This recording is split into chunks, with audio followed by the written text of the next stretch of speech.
Masayang inihahandog sa iyo ng Life Basics ang Tagalog na bersyon ng The Psychology of Selling ni Brian Tracy. Mangyaring mag-subscribe para masubaybayan ang marami pang listahan ng audiobook sa aming channel. Ito ang ika-4 na bahagi, mag-relax at mag-enjoy sa pakikinig. Dapat mong gamitin ang lahat ng tatlo sa palaging maaari. Kung gaano ka kegting na nais na makamit ang isang malinaw, partikular na layunin, mas malikhain ka sa paghahanap ng mga paraan upang ito ay makamit. Kung gaano ka determinado na malutas ang isang mahalagang suliranin, mas mapamamahalaan mo sa pagbuo ng iba't ibang mga solusyon. Kung gaano ka nakatuon at partikular ang mga tanong na iyong itinatanong sa iyong sarili o sa ibang tao, mas maigi ang iyong pag-unlad sa pagbuo ng mga sagot. Dapat mong gamitin ang lahat ng tatlo ng patuloy. Para mapanatili ang iyong pag-iisip na gumagana sa pinakamataas na antas, praktisin ang pag-iisip ng may kreatibidad sa pagbebenta. May ilang mga lugar kung saan maaari mong palakasin ang iyong kreatibidad sa pamamagitan ng regular na ehersisyo at practice. Habang mas lumalago ka sa kreatibidad sa mga ito, mas marami kang perang makakamit. Ang unang lugar kung saan mahalaga ang kreatibidad ay sa pagprospekta. Ang iyong tagumpay sa pagprospekta ay malaki ang epekto sa iyong kita, at ang iyong kakayahan na makahanap ng mas marami at mas magagandang mga prospekto ay limitado lamang ng iyong imahinasyon. Ang pangalawang lugar kung saan mahalaga ang kreatibidad ay sa pagtuklas ng mga motibo sa pagbili. Dapat kang maging malikhaing magtanong upang alamin ang eksaktong pangangailangan ng customer at kung ano ang magiging sanhi para sa customer na bumili. Ito ay tunay na pagsubok sa iyong talino at kakayahan ng utak. Ang mga prospekto ay may automatikong panlaban sa pagbili sa anumang paraan ng pagbebenta, hindi nila nais na sabihin sa iyo kung bakit hindi nila maaaring bilhin ang iyong produkto. Alam nila mula sa kanilang karanasan na kung malalaman mo kung ano talaga ang kanilang gusto, malamang na mapapayuhan mo silang makukuha nila ito, at sila ay maging masyadong mahina upang tumanggi sa iyong alok. Pagtuklas ng bagong gamit ng produkto, ang iyong kreatibidad ay mahalaga sa pagtuklas ng bagong gamit at aplikasyon ng produkto. Dapat mong gamitin ang iyong kakayahan ng utak upang matuklasan ang mga bagong paraan ng paggamit ng iyong mga produkto at upang lumikha ng mga benta kung saan walang mga benta. Ang pagdadala sa lahat ng mga sangkap ng isang transaksyon sa negosyo, kabilang ka, ang iyong kumpanya, ang customer, ang produkto o serbisyo, ang presyo at mga tuntunin, ang paghahatid at pag-i-install, at lahat ng iba pa, ay isang lubos na malikhain na gawa at nangangailangan ng kreatibidad sa isang mataas na antas. Ang iyong kakayahan na gamitin ang iyong kreatibidad upang labanan ang panlabang paglaban ng mamimili at sagutin ang mga pagtutol ay mahalaga sa iyong tagumpay. Sa wakas, ang iyong kakayahan na isara ang benta at makuha ang customer na kumilos ay mahalaga sa pagtukoy kung gaano karami ang iyong mabebenta at kung magkano ang iyong kikitain. Alam kung ano ang iyong pinag-uusapan, ang malikhaing pagbebenta ay nagsisimula sa isang maiging pag-unawa sa iyong produkto o serbisyo. Sa pagkakaalam at pag-unawa mo sa iyong ipinagbibili, mas magiging malikhain ka sa pagbebenta nito. Kapag mas alam mo ang tungkol sa bakit at paano ang iyong produkto ay mas mahusay kaysa sa kompetisyon, mas mahusay kang magpapaliwanag ito sa mga customer at sa paglaban sa kanilang panlabang paglaban. Magbasa, mag-aral, at tandaan ang impormasyon ng iyong produkto.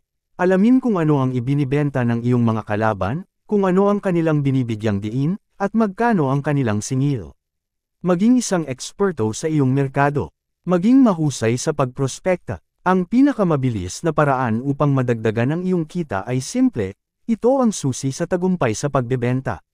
Gumastos ng mas maraming oras sa mas mahusay na mga prospekto. Ang formula na ito na may 6 na salita ay ang recipe para sa mataas na kita sa bawat merkado. Ang malikhaing pagprospekta ay mahalaga sa iyong tagumpay. Ito ay nagsisimula sa maingat na pagpaplano at pagsusuri at nagsisimula sa 3 tanong. Ano ang 5 hanggang 10 pinakakawili-wiling mga tampok ng iyong produkto? Ano ang mga partikular na pangangailangan ng iyong posibleng customer na tinutugunan ng iyong produkto? Ano ang inaalok ng iyong kumpanya na hindi inaalok ng iba pang mga kumpanya? Ang lugar nito ng kahusayan. Ano ang 5 hanggang 10 pinakakawili-wiling mga tampok ng iyong produkto? Alam mo ba ang pinakakawili-wiling mga tampok ng iyong produkto? Ilista ito ayon sa kahalagahan. Pagkatapos ay tukuyin ang mga sumusunod, bakit dapat bumili ang isang tao ng iyong produkto sa unang lugar? Bakit dapat bumili ang isang tao ng iyong produkto mula sa iyong kumpanya? At bakit dapat bumili ang isang tao ng iyong produkto mula sa iyo? Dapat mong masagot ang mga tanong na ito ng malinaw sa iyong sariling isipan bago ka magharap sa isang customer. Ano ang mga partikular na pangangailangan ng iyong posibleng customer na tinutugunan ng iyong produkto? Ano ang mga benepisyo nito? Sa ibang salita, ano ang pakinabang para sa customer na bumili ng iyong produkto kaysa sa produkto ng iba o sa wala? Isulat ang pinakakawili-wiling mga tampok ng iyong produkto sa isang gilid ng isang piraso ng papel. Pagkatapos ay isulat ang mga benepisyong mararanasan ng iyong customer mula sa bawat isa sa mga tampok na ito sa kabilang gilid ng papel. Tandaan, hindi binibili ng mga customer ang mga tampok, binibili lamang nila ang mga benepisyo. Hindi nila binibili ang mga produkto o serbisyo, binibili nila ang mga solusyon sa kanilang mga problema. Hindi sila interesado sa kung ano ang pumapasok sa iyong produkto, sila lang ay interesado sa kung ano ang lumalabas para sa kanila. Numero 3, ano ang inaalok ng iyong kumpanya na hindi inaalok ng ibang mga kumpanya? Ano ang iyong natatanging pangako sa pagbebenta? Ano ang lugar ng kahusayan ng iyong kumpanya o produkto? Sa anong mga paraan ang iyong kumpanya, produkto, o serbisyo ay mas mahusay kaysa sa anumang iba pang magagamit sa iyong merkado? Mas malinaw ang iyong mga sagot sa mga ito, mas malikon ka sa paghahanap ng mas mahuhusay na mga prospect at paggawa ng mas maraming mga benta sa mga prospect na iyon. 4 na mahahalagang punto sa pagbebenta ng may estratehiya. May 4 na mahahalagang punto sa pagbebenta ng may estratehiya na dapat mong pag-aralan kung nais mong sumali sa top 10% ng mga kumikita ng pera sa iyong larangan. Ito ay ang espesyalisasyon, pagkakaiba, pagsegmento, at pagko-contrade. Isantabi natin sila isa-isa. Mag-espesyalisa. Sa espesyalisasyon, tukuyin mo ng eksakto kung ano ang layunin ng iyong produkto para sa iyong customer. Maaari kang mag-espesyalisa sa isang partikular na resulta o benepisyo. Maaari kang mag-espesyalisa sa isang partikular na customer o merkado. Maaari kang mag-espesyalisa sa isang partikular na geograpikong lugar. Maaari kang mag-espesyalisa sa pagtatamo ng isang partikular na pangangailangan ng mas mahusay kaysa sa iba. Ngunit dapat kang maging isang espesyalista kaysa isang generalista. Maraming mga nagbebenta ang nagtayo ng kanilang buong karera sa pamamagitan ng pag-espesyalisa sa isang partikular na industriya, isang partikular na uri ng customer, o isang tiyak na geograpikong lugar. Paano mo ito maaring mailapat sa iyong sarili? 2. Pagkakaiba. Sa pagkakaiba, tukuyin mo kung ano ang nagpapahusay sa iyong produkto kumpara sa iyong mga kalaban. Anong espesyal na benepisyo ang nag-aalok ang iyong produkto sa iyong mga customer na hindi makukuha sa ibang lugar? Sa anong mga aspeto ang mas maganda ang iyong mga produkto kaysa sa 70% ng mga katulad na kalakal o serbisyo sa merkado? Sa maraming mga kaso, kung ang produkto na iyong ibinebenta ay magagamit na rin sa ibang lugar, tulad sa real estate o seguro sa buhay, ang espesyal na pagkakaiba na iyong dala sa sitwasyon ng pagbebenta ay ang iyong sariling natatanging personalidad. Mayroong isang tao lamang tulad mo sa buong mundo. Karamihan sa mga benta ay ginagawa batay sa pakiramdam na meron ang customer tungkol sa nagbebenta kaysa sa anumang iba pang factor. 3. Pagsegmento ng iyong merkado. Ang ikatlong bahagi ng pagbebenta ng may estratehiya ay ang pagsegmento. Kapag natukoy mo na ang iyong espesyalisasyon at kung ano ang nagpapahusay sa iyong produkto mula sa iyong mga kalaban, ang susunod mong layunin ay tukuyin ng eksakto kung aling mga customer ang pinakamakikinabang sa kung ano ang iyong ginagawa ng mas mahusay kaysa sa iba. Sino sila? Saan mo maaaring mahanap pa ang mas maraming mga ganitong uri ng tao o organisasyon para sa iyong produkto? Isipin ang pagpatakbo ng isang ad para sa mga perpektong customer. Paano mo sila i-describe? 4. Mag-focus at mag-contrade. Ang ika-4 na bahagi ng pagbebenta ng may estratehiya ay ang pagko-contrade. Ito marahil ang pinakakritikal na kasanayan na maaring mong pag-aralan para sa tagumpay sa anumang larangan, lalo na sa pagbebenta. Ito ang iyong kakayahan na magtakda ng malinaw na prioridad at pagkatapos ay mag-contrade ng may buong kaisipan sa mga prospects na nagpapakita ng pinakamahusay na potensyal na customer. Sa ilang mga kaso, isang prospektong maaaring may halaga ng 100 beses kaysa sa halaga ng isa pang prospektong ito. Ang pangunahing tuntunin sa pagbebenta ay laging manghuli ng mga balyina, hindi ng mga minnows. Tandaan, kung mahuli mo ang libu-libong minnows, ang magagawa mo lamang ay isang baldeng puno ng mga minnows. Ngunit kung mahuli mo ang isang balina, maaring ito ang magpabagsak ng iyong buong barko. Pagkatapos ng isang seminar sa pagbebenta sa Tampa kamakailan lamang, isang nagbebenta ang sumulat sa akin at sinabi sa akin na siya ay nagsimulang mag-apply ng mga teknikong ito agad. Sa loob ng isang linggo, isinara niya ang benta na nagpapakita ng 58% ng kanyang quota para sa buong taon. Siya ay lubos na nagulat sa kakaibang pagbabago nang siya ay nag-concentrate sa kanyang pinakamalaking potensyal na customer. Anong mga customer o merkado ang maaring kayang bumili ng napakalaking dami ng iyong ibinebenta? Saan sila? At paano mo sila maaring lapitan? Magsagawa ng masusing pagsusuri ng merkado. Maaari mong gamitin ang iyong kahusayan sa paglikha upang matukoy ang iyong pinakamalaking at pinakamahusay na mga oportunidad sa pagbebenta. Ito ay nangangailangan ng regular at paulit-ulit na paggamit ng mga nakatuon na tanong tulad ng mga ito. Sino nga ba ang iyong customer? Gumawa ng listahan ng lahat ng mga katangian at kalakasan na dapat magkaroon ang iyong ideal na customer. Ano ang kanyang edad, edukasyon, hanapbuhay, antas ng kita, karanasan, pananaw, o pangangailangan? Mas malinaw na makilala mo ang iyong ideal na customer, mas madali itong maging para sa iyo na makahanap ng higit pang mga customer na katulad nila na makausap. Sino ang bumibili ng iyong produkto o serbisyo sa ngayon? Gamitin ang patakaran ng 80-20, sino ang 20% ng iyong mga customer na kumakatawan sa 80% ng iyong negosyo? Ano ang kanilang mga pagkakatulad? Paano mo mahanap ang higit pang mga customer na katulad ng mga pinakamahuhusay na customer na pinagsisilbihan mo ngayon? Sino ang magiging mga hinaharap na customer mo? Ang mga merkado ay patuloy na nagbabago, at kailangan mong magbago rin. Itantya sa hinaharap ng 5 taon batay sa kasalukuyang mga trend, sino ang pinakamalikali na maging mga pinakamahuhusay na customer sa oras na iyon? Ano ang mga trend sa iyong negosyo at sa iyong merkado? Ano ang mga pagbabago na nagaganap na maaaring magpilit sa iyo na baguhin ang paraan ng iyong pagbebenta o ang mga taong pinagbebentahan mo? Saan patungo ang iyong merkado? Paano nagbabago ang iyong mga customer?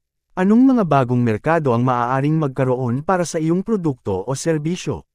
Sino pa ang maaaring makinabang mula sa iyong mga lugar ng espesyalisasyon at pagkakaiba na hindi mo pa naaabot? Bakit bumibili ang iyong customer? Anong mga kaginhawaan o benepisyo ang kanyang nakikita sa pagbili ng iyong produkto o serbisyo? Sa lahat ng iyong alok sa isang customer, aling bahagi ng iyong produkto o serbisyo ang pinaka-ina-appreciate at pinaka-pinupuri ng iyong customer? Ano ang mga pangunahing dahilan na nagpapabili sa iyong mga customer? Kailangan mong malaman ang mga sagot sa mga tanong na ito. Sino o ano ang iyong kalaban? Sino ang iyong pangunahing at pangalawang kalaban? Anong mga benepisyo ang nakikita ng iyong mga potensyal na customer sa pagbili mula sa iyong mga kalaban?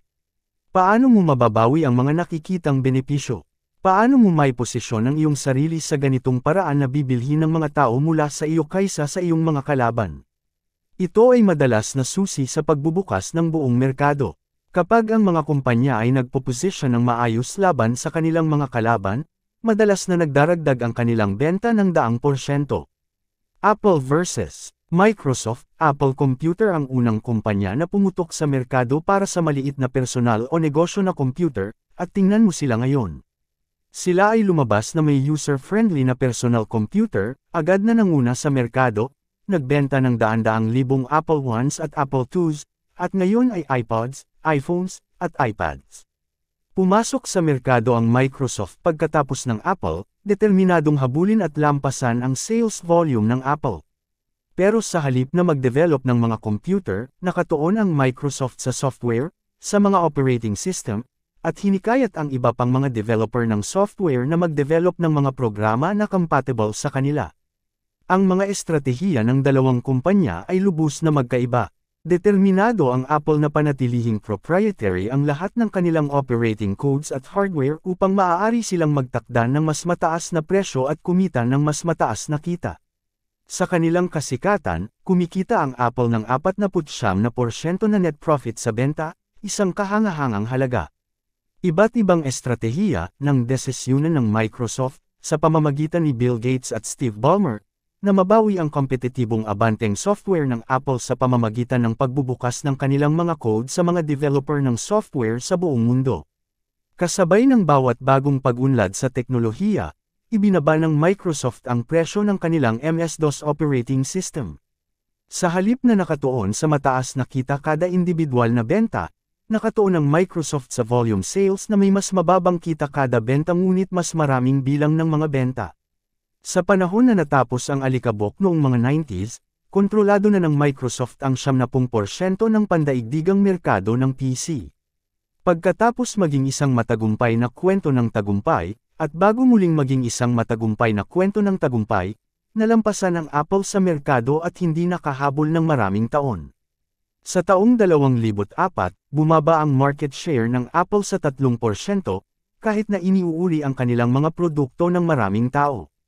Upang maging teknolohikal na superior kaysa sa mga produkto ng Microsoft, sino o ano ang iyong kalaban at paano mo ihaharap ang iyong mga produkto laban sa kanila? Ang kamangmangan ay maaaring maging problema. Sa ilang mga kaso, ang iyong pangunahing kalaban ay hindi ibang kumpanya, ito ay kamangmangan. Ang mga customer lamang ay hindi alam na available ang iyong produkto. Maaaring ito ay bago, maaaring hindi ito kilala, maaaring hindi ito mabuti na inihayag. Minsan ang pinakamalaking hadlang na kailangan mong lampasan ay ang hindi pag-alam kung ano ang magagawa ng iyong produkto para sa isang customer. Sa estratehikong pagbebenta, palaging nakikipaglaban ka laban sa sinuman o sa anumang bagay. Anuman ang iyong ibebenta, mayroong alternatibo na available sa iyong merkado. Kailangan mong malaman kung ano ang iniisip ng iyong mga potensyal na customer, at pagkatapos, ihanda ang iyong sarili sa ganitong paraan upang ang iyong mga customer ay magpasya na ang iyong alok ay mas superior kaysa sa anumang iba pang available. Ang pagbebenta, sa ilang aspeto, ay katulad ng digmaan. Ang mga desisyon sa digmaan ay laging ginagawa sa pagtingin sa kung ano ang ginagawa ng kaaway o malamang na gagawin.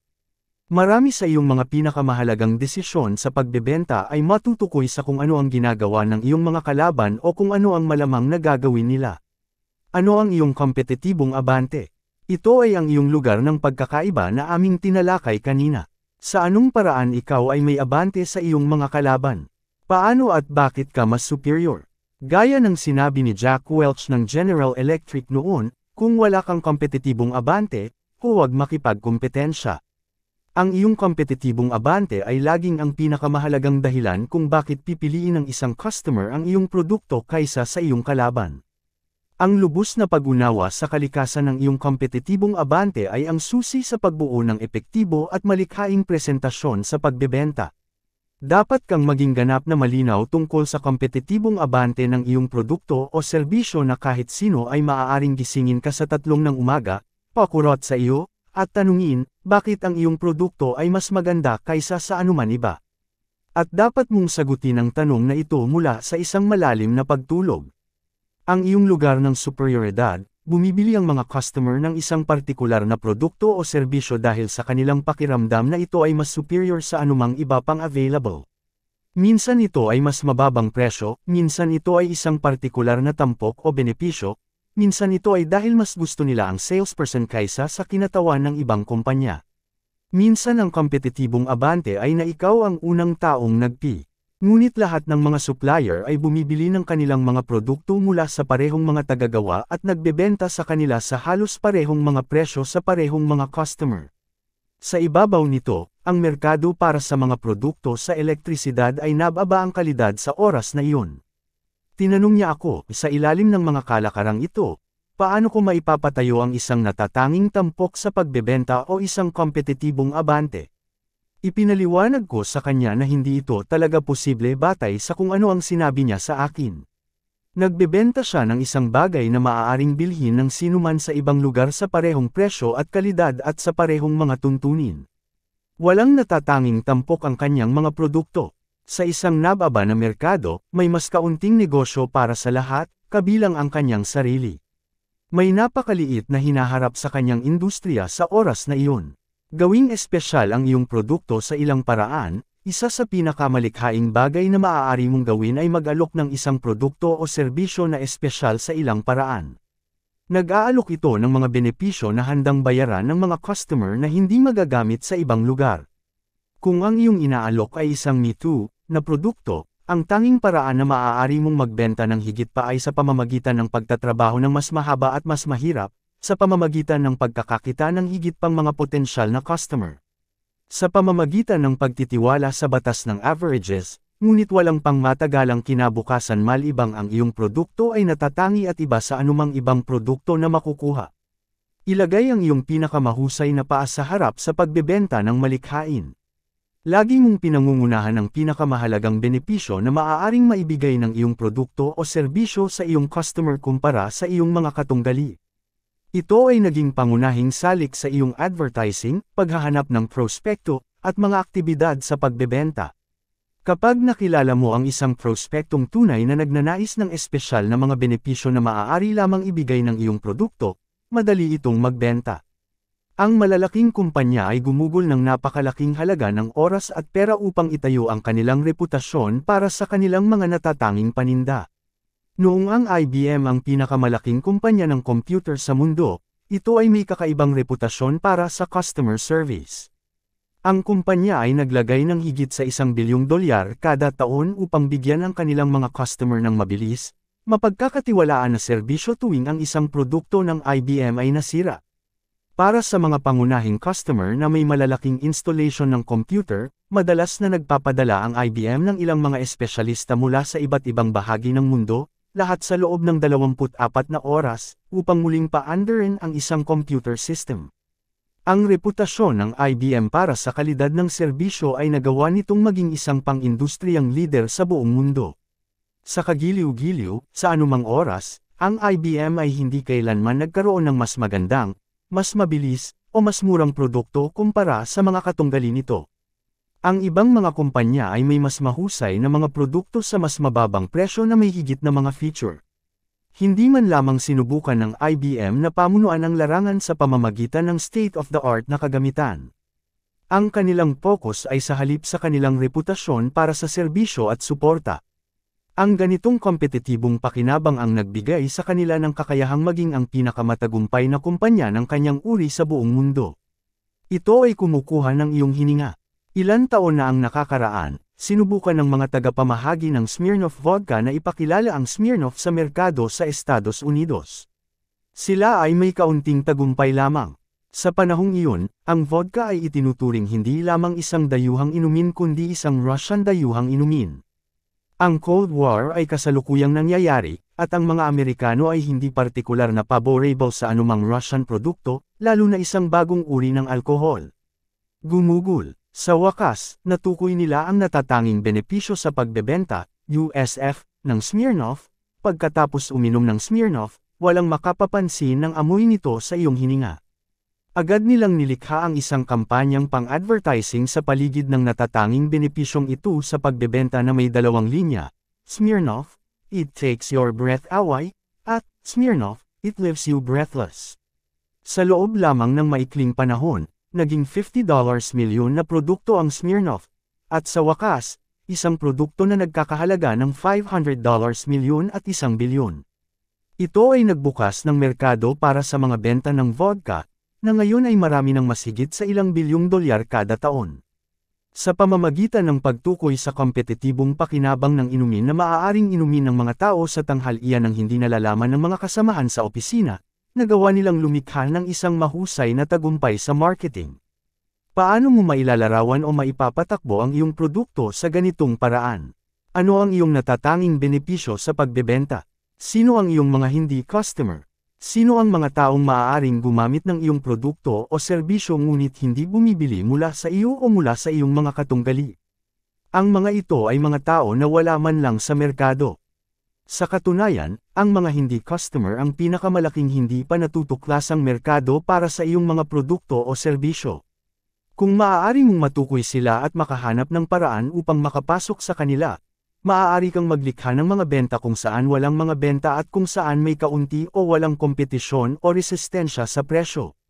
Isang napakalaking hindi pa natutuklasang merkado, madalas ang mga taong ito ay ang mga huli na nag-a-adapt sa merkado, ang mga naghihintay hanggang ang isang bagong produkto o serbisyo ay nasubok at napatunayan ng karamihan ng mga mamimili bago sila magtaya sa pagbili.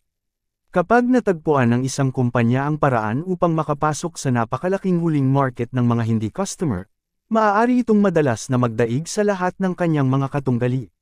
Tatlong halimbawa ang mabilis na pumapasok sa isip, ang fax machine, ang personal computer, at ang cellphone.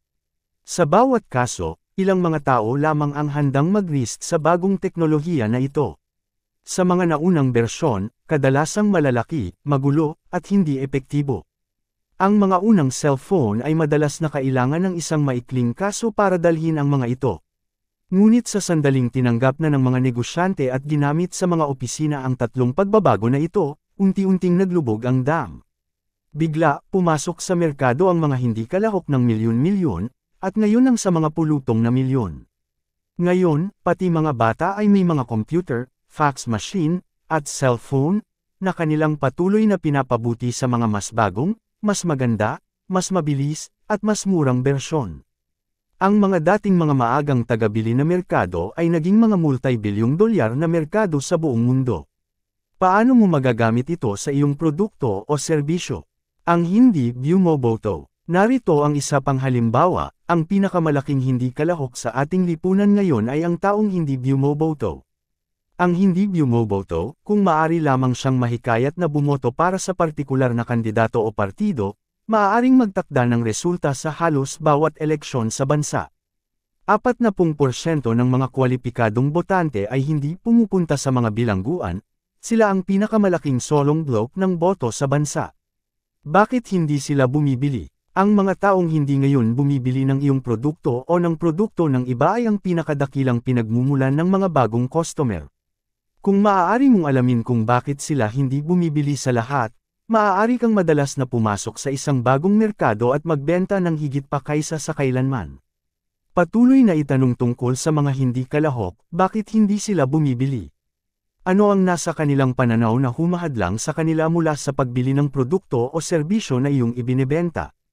Anong objection ang dapat malampasan sa kanilang isipan upang Madalas na pinakamadali para lumapit sa hindi kalahok ay ang pagtukoy ng isang tiyak na benepisyo na pinahahalagahan at ninanais ng hindi kalahok sapat upang gusto nilang magkaroon ng iyong produkto o serbisyo.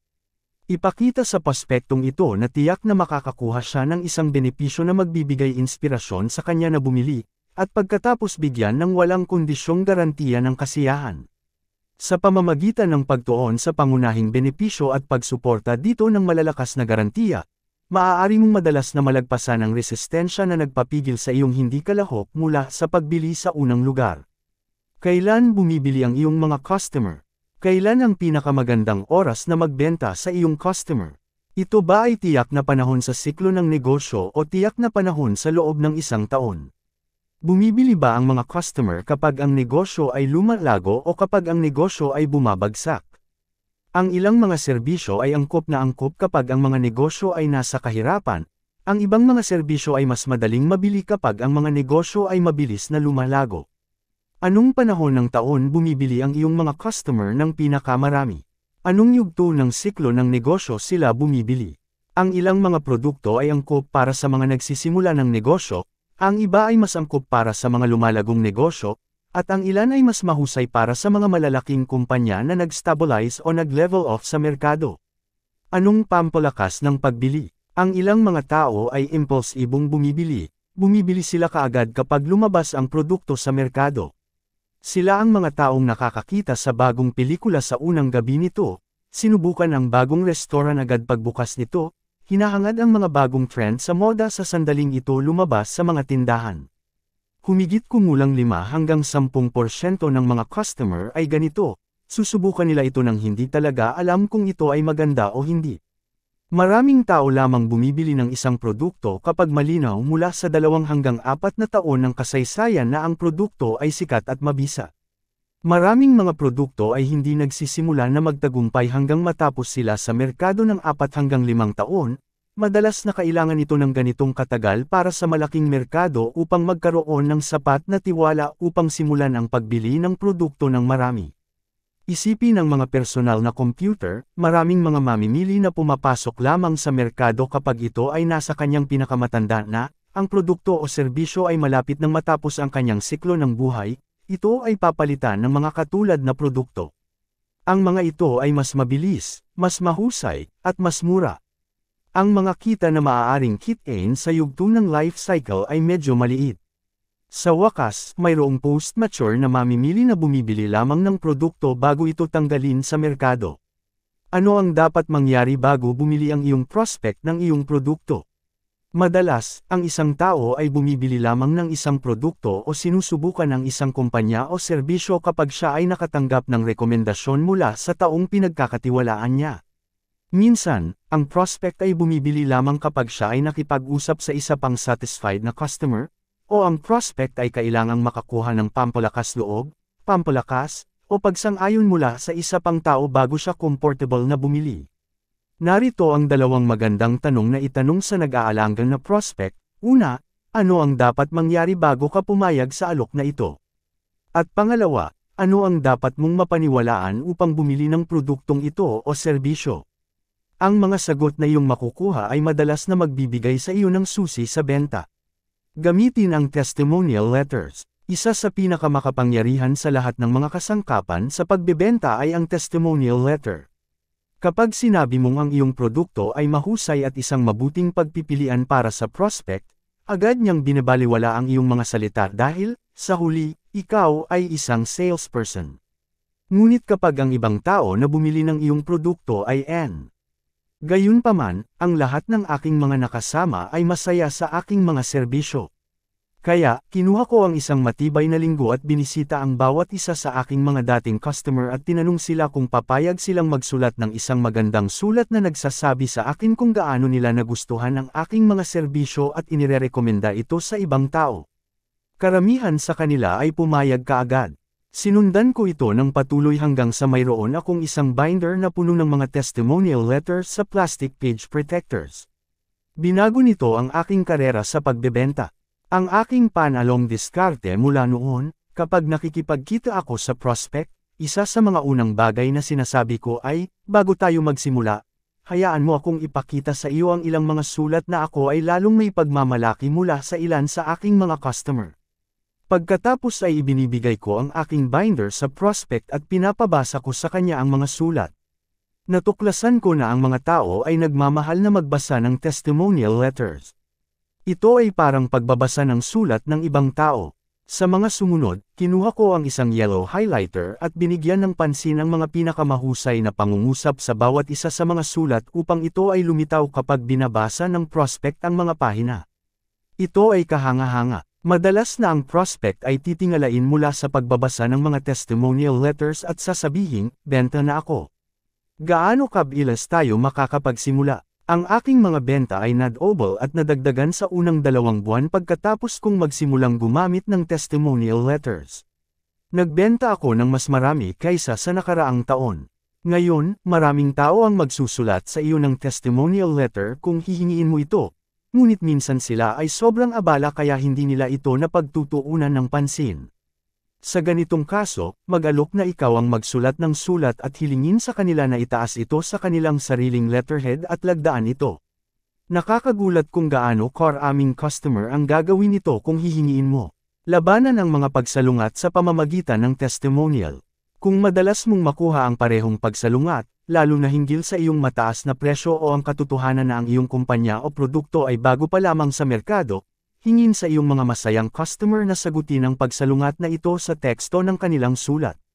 Madalas, maaari mong isulat ang sulat para sa kanila na may sagot sa pagsalungat na ito.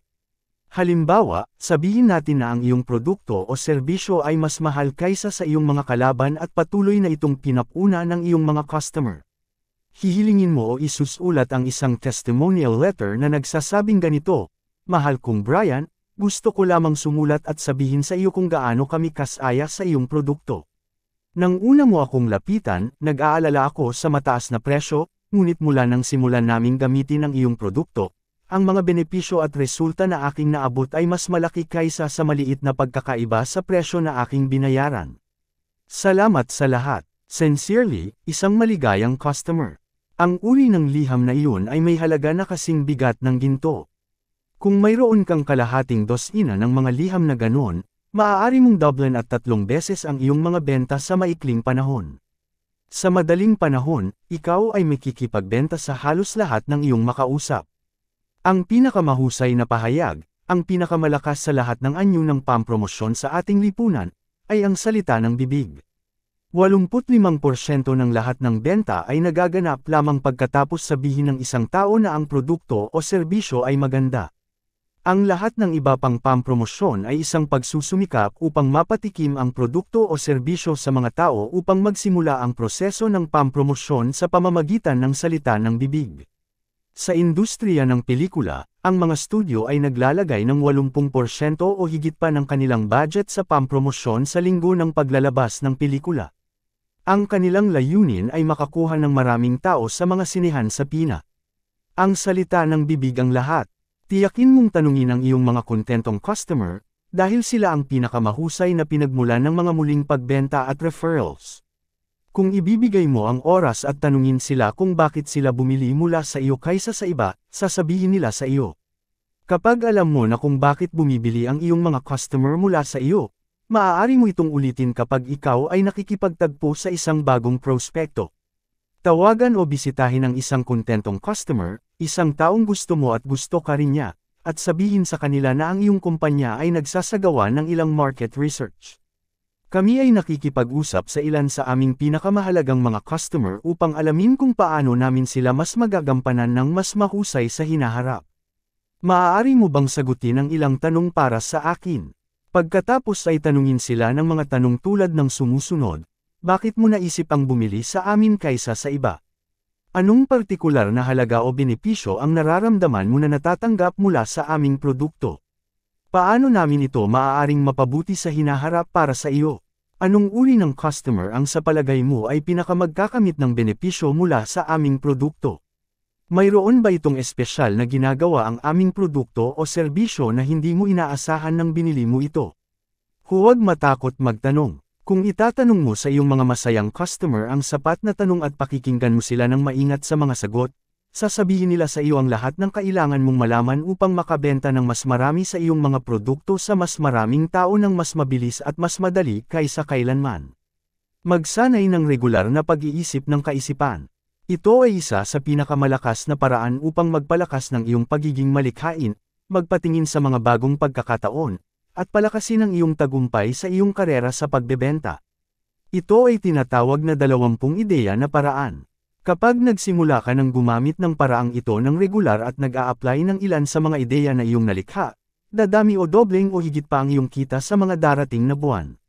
Narito kung paano ito gumagana, kumuhang isang piraso ng papel at isulat ang iyong pinakamalaking layunin o pinakamahalagang problema sa itaas ng pahina sa anyo ng isang tanong. Halimbawa, maaari mong isulat, paano ko mapapalaki ang aking kita sa susunod na 12 buwan? Maaari ka pang maging mas spesipiko, paano ko mapapalaki ang aking kita mula $50,000 hanggang $100,000 bawat taon sa susunod na 12 buwan. Maging malinaw at konkreto. Mas malinaw at spesipiko ang tanong, mas madali para sa iyong isipan na maglikha ng maraming sagot dito. Gamitin mo ang paraang ito ng pag-iisip sa karamihan ng mga tanong na hinahanap mo ang konkretong, tangible na mga sagot. Halimbawa, hindi mo isusulat, paano ako magiging mas masaya? Ang tanong na ito ay sobrang malambot at bag na hindi ka magfo-focus at maglilikha ng tiyak at gumagana na mga sagot. Kapag isinulat mo na ang iyong tanong, ituturo mo ang iyong sarili na isulat ang 20 mga sagot sa tanong na iyon. Isulat mo sila sa personal, positibong, kasalukuyang tensyon. Halimbawa, sa halip na isulat ang gawing mas maraming tawag, isulat mo, naglalagay ako ng 5 dagdag na tawag bawat araw. Mas tiyak ang iyong mga sagot, mas maraming ideya ang kanilang majay gising. Isulat ang hindi kukulangan sa 20 sagot sa tanong. Maaari kang magsulat ng higit sa 20 sagot kung gusto mo, ngunit kailangan mong disiplinahin ang iyong sarili na magpatuloy sa pagsusulat hanggang sa magkaroon ka ng hindi kukulangan sa 20 sagot. Sa ilang dahilan, ang bilang 20 ay may mahiwagang epekto. Kadalasang ang ika-20 na sagot ang nagiging idea na nagbabago ng iyong karera. Kapag nakapagsulat ka na ng 20 sagot, balikan ang iyong listahan ng mga sagot at pumili ng hindi kukulangan sa isang ideya na iyong ipatutupad agad. Gawin ito ngayon, sa sandaling ito, huwag magpahuli. Ito ay napakahalaga. Kapag ikaw ay nakagawa ng mga sagot na ito at pagkatapos ay kumilos sa hindi kukulangan sa Kapag ikaw ay nagsimulang gumamit nito, sisimulan mo itong gamitin sa bawat problema o layunin na iyong mayroon. Maaari mong gamitin ito upang balangkasin ang anumang proyekto, malaki o maliit. Maaari mong gamitin ito upang magtayo ng isang bahay o magtayo ng isang karera. Ang mga resulta na iyong makukuha ay talagang kamangha-mangha, cumulative na mga resulta. Kung pipiliin mo ang isang iba't ibang problema o layunin o kahit na parehong problema o layunin at isagawa ang ehersisyong ito ng pag-iisip tuwing umaga, magkakaroon ka ng hindi kukulangan sa 20 ideya bawat araw. Kung gagawin mo itong ehersisyo ng 5 araw sa isang linggo, gagawa ka ng 100 ideya bawat linggo. Kung gagawin mo itong ehersisyo ng 5 araw bawat linggo para sa 50 linggo sa isang taon, gagawa ka ng 5,000 ideya bawat taon upang tulungan kang maging mas matagumpay. Kung pipiliin mo pagkatapos ay ang isang ideya bawat araw at kumilos agad dito, magiging 250 ideya bawat taon na iyong ipapatupad sa iyong buhay upang tulungan kang bumilis patungo sa iyong personal at propesyonal na mga layunin. Ang malaking tanong, kung ikaw ay mag-iimplementa ng 250 na bagong ideya bawat taon upang maging mas matagumpay, sa tingin mo ba na ito ay magkakaroon ng anumang epekto sa iyong buhay? Magtataas ba ang iyong kita? Sa palagay mo ba, isang ideyang pangpagpapabuti sa sarili bawat araw ay maaaring baguhin ang iyong buhay ng sobrang drastiko na hindi na ito kakilala isang taon mula ngayon? Isinulat dati ni Marshall McLuhan na ang lahat ng kailangan mo ay isang ideya na 10% bagong upang kumita ng $1,000,000 o higit pa.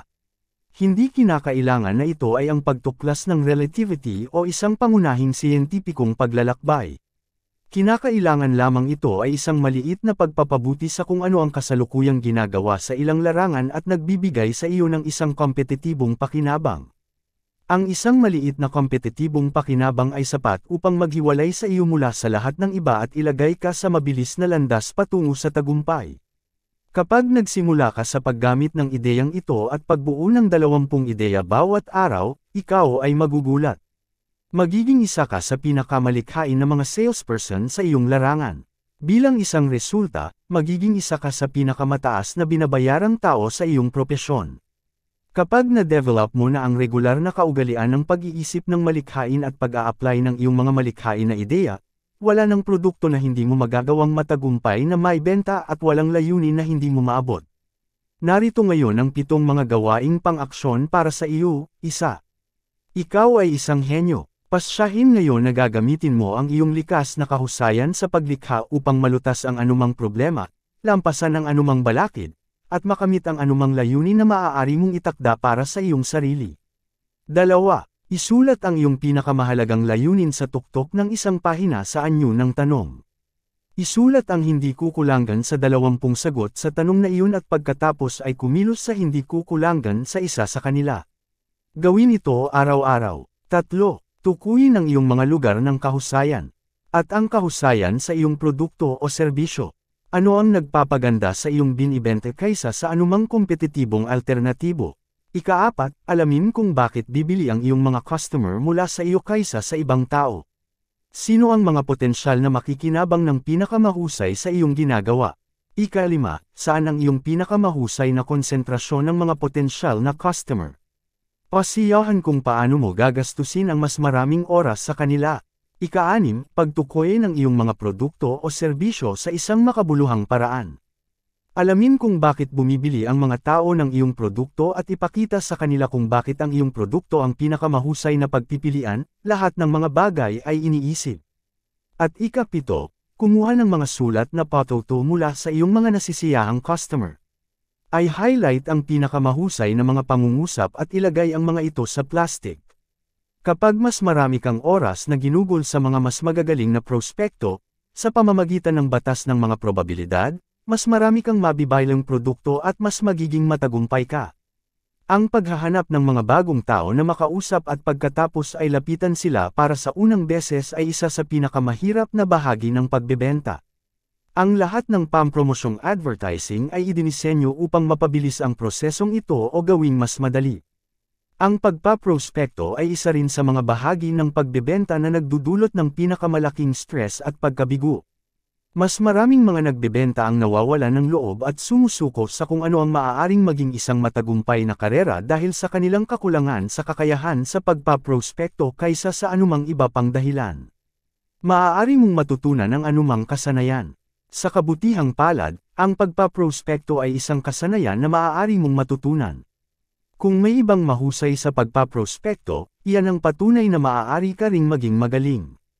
Kailangan mo lamang matutunan ang mga estratehiya at pamamaraan na ginagamit ng iba pang mga nangunguna at pagkatapos ay baguhin ang mga ito sa iyong sariling trabaho hanggang sa maging komportable ka sa kanila.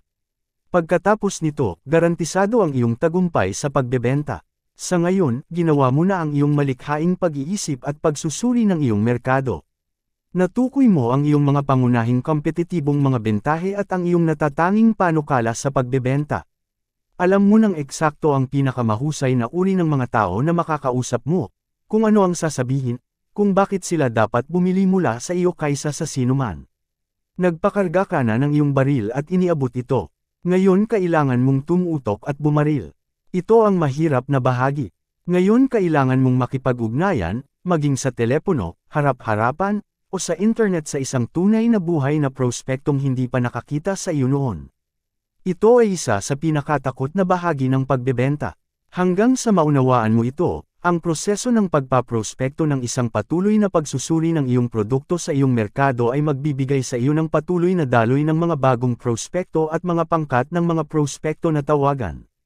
Ang iyong unang pakikipag-ugnayan sa prospekto ay magsisimula sa proseso na maaaring o hindi kumpletuhin sa benta. Kaya't bawat salita ng iyong pag-approach o pagpapakilala ay dapat na naunang naayos upang matupad ang mga sumusunod na layunin, bumasag sa preokupasyon. Dapat na bumasag ang iyong pag-approach sa preokupasyon ng prospekto. Ang lahat ng iyong tatawagan ay abala at nag-iisip tungkol sa ibang bagay. Sila'y lubos na nakatuon sa kanilang sariling mga problema, trabaho, pamilya, kalusugan, negosyo, o bayarin.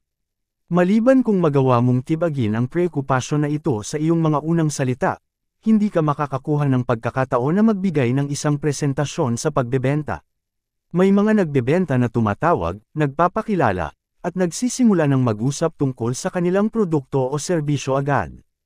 Ang mas mabuting paraan ay magpakilala ka at saka tanungin, kailangan ko ng mga 2 minuto ng iyong oras. Magandang oras ba ito upang makipag-usap? Kapag nakumpirma na ng prospektong mayroon siyang 2 minuto upang makinig sa iyo, doon mo tanungin ang isang tanong na nakatutok sa resulta o benepisyo ng iyong ibinebenta. Ay patong ang appointment, hindi ang produkto. Huwag kailanman mag-usap tungkol sa iyong produkto o presyo sa telepono maliban kung maaari mong talagang gawin at matapos ang benta nang hindi nakikita ang perpektong personal na. Ito ay isang mahalagang patakaran, ang mga batang salespeople, sa kanilang kagustuhang makakuha ng mga appointment, madalas na naglalabas ng mga detalye tungkol sa kanilang produkto sa unang ilang pangungusap. Kung gagawin mo ito, papatayin mo ang benta. Ang perpektong wala sapat na impormasyon upang seryosong isaalang-alang ang iyong alok, sa halip, sasabihin niya, hindi ako interesado, o hindi kami nasa merkado ngayon, at magbuo ng isang pangungusap o tanong na kumuha ng kanyang buong atensyon. Ang pangungusap na ito ay dapat palaging nakatutok sa resulta o benepisyo na tatanggapin ng perpektong mula sa iyong produkto o serbisyo ngunit hindi binabanggit ang produkto o serbisyo mismo. Simpleng pagtanggal ng pag-aalala, maraming taon na ang nakalipas, may isang salesman na nagtrabaho para sa Corning Glass. Ito ay ang taon na inilunsad ng kumpanya ang salamin ng kaligtasan para sa unang beses.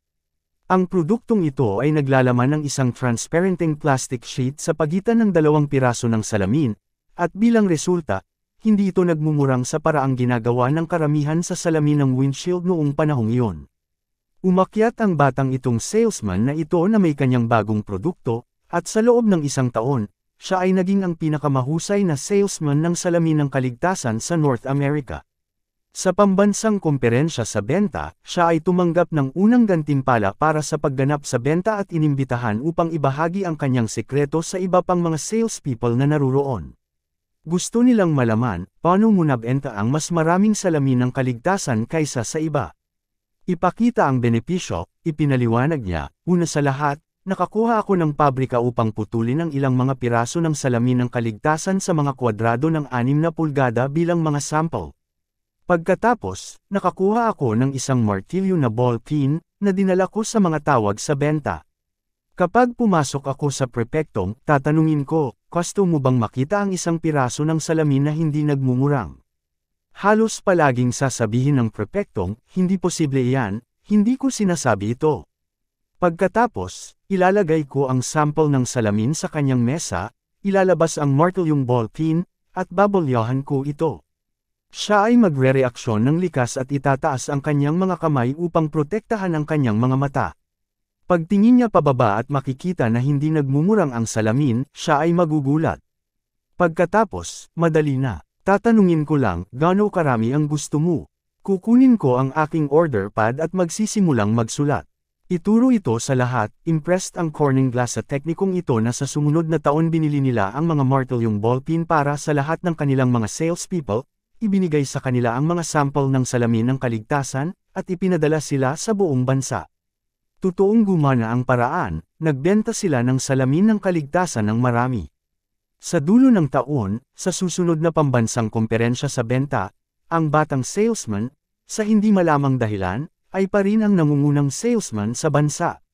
Muling inimbitahan nila siya sa entablado upang tanggapin ang kanyang gantimpala bilang ang pinakamahusay na salesman sa bansa, at muli nilang tinanong siya, ano ang iyong ginawa ngayong taon upang mas magbenta kaysa sa kahit sino? Pakialaman ang prepektong kumilos, sabi niya, alam ko na gagamitin ninyong lahat ang aking paraan, kaya kailangan kong mag-imbento ng bagong teknika. Ngayon, kapag pumapasok ako upang makita ang customer, mayroon akong martilyong ball peen sa isang kamay at ang sample ng salamin ng kaligtasan sa kabilang kamay. Tatanungin ko siya, gusto mo bang makita ang isang piraso ng salamin na hindi nagmumurang? Karaniwan niyang sinasabi, hindi ko sinasabi ito. Pagkatapos, ilalagay ko ang piraso ng salamin sa kanyang mesa at ibibigay ko sa kanya ang martilyo. At patakbuhin mo siya pag sinubukan niyang give-in ang salamin pero nabigo. Lubos siyang na-convince. Pagkatapos ay isusulat ko ang order. Ang maayos na simula ay katumbas ng kalahati ng gawa.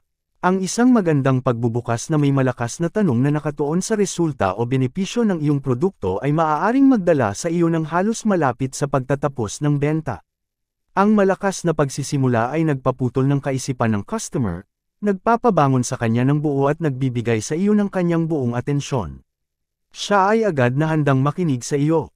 Mayroon si marketing guru Dan Kennedy ng isang mabisang pamamaraan para sa pagsubok ng iyong pangungusap sa pagbubukas kapag binisita mo ang isang prospektong unang beses. Sinasabi niya na ang iyong mga unang salita ay dapat na magpatawag ng tugon na, talaga.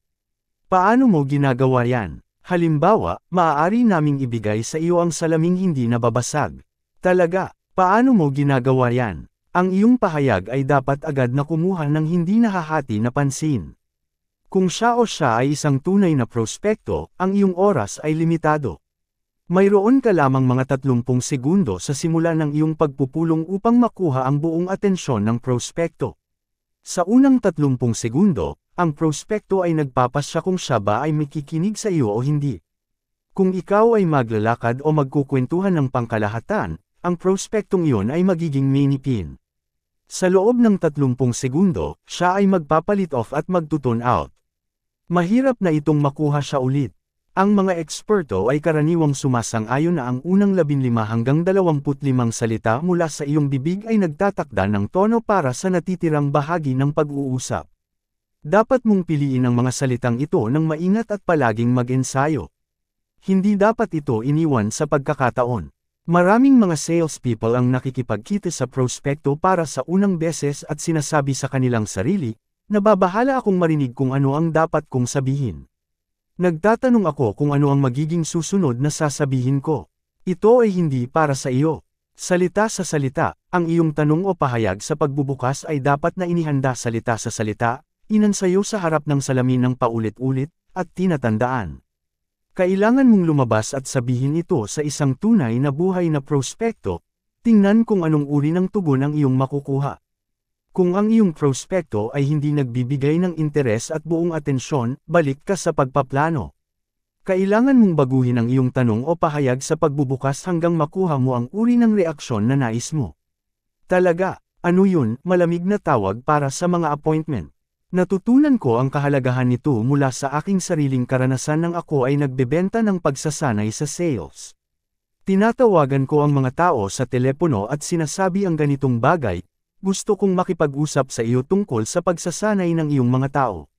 Ito agad na nagpapakilos ng mga tugon tulad ng, hindi namin kaya, wala kaming oras na mag-train ng aming mga salespeople, may sarili kaming programa sa pagsasanay sa sales, hindi kailangan ng aming mga tao ng pagsasanay, ang mga benta ay bumababa ngayon at hindi namin mababayaran ito. Masama ang negosyo, wala kaming perang pangpagsasanay sa aming budget.